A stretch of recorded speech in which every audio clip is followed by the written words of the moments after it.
report disregards that on average 600 to 800 aid trucks enter the Gaza Strip every single day, with 70% of them carrying food, which is nearly 5 times more than what the IPC itself said was required for the Gaza Strip.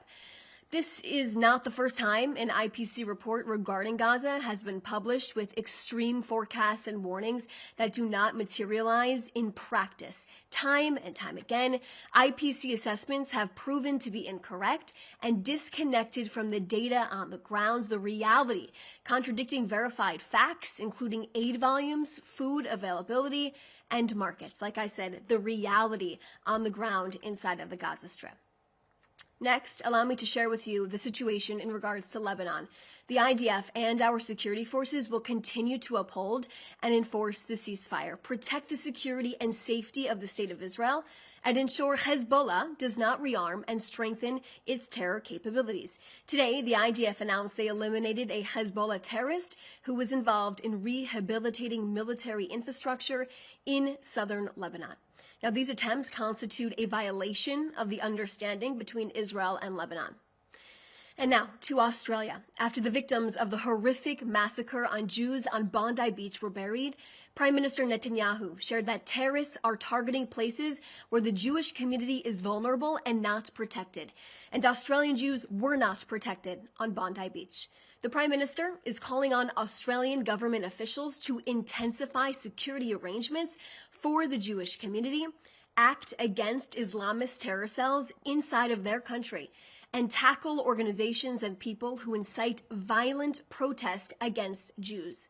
Prime Minister Netanyahu has not only warned Prime Minister Albanese months before this horrific massacre that there would be an uptick in violence against Jews, but he warned other officials in European and other countries around the world that when you call to recognize a Palestinian state, a direct message is heard. Kill Jews and you'll be rewarded. These leaders must do more to protect Jews and citizens in their own countries. Last night, Prime Minister Netanyahu lit the Hanukkah lights with Chabad emissaries here at the Prime Minister's office in Jerusalem. He said on the final night of Hanukkah that the Chabad community and the entire people of Israel went through a great tragedy together in Sydney, the despicable massacre of Jews there. The Prime Minister said he shares in grief from the bottom of his heart, but we also see that greatness and unity is determined and strengthened more than ever to ensure the eternity of Israel, with Chabad emissaries around the world working to do the same thing to ensure we continue to win together. These tragedies are designed to break us, but in fact, it does the opposite. Prime Minister Netanyahu shared with the emissaries that we have not lost hope, nor will we ever lose it. He also saw this with other Chabad houses and communities in the past who were affected by terror attacks.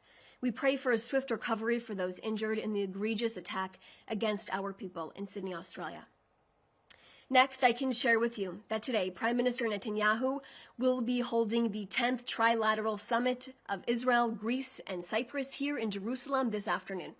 As neighbors in the Eastern Mediterranean, our three countries share strong relationships, which we are building on today to usher in an era of stability, prosperity, and security and cooperation. Prime Minister Netanyahu said at the beginning of the war in Gaza that Israel will change the face of the Middle East. And going off of that, our three countries together will also change the face of the Mediterranean. Prime Minister Netanyahu will be meeting with both the Prime Minister of Greece and the President of Cyprus separately before coming together for this historic 10th trilateral meeting together.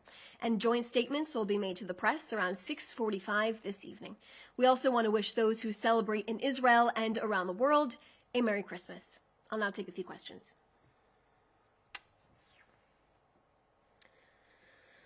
Okay.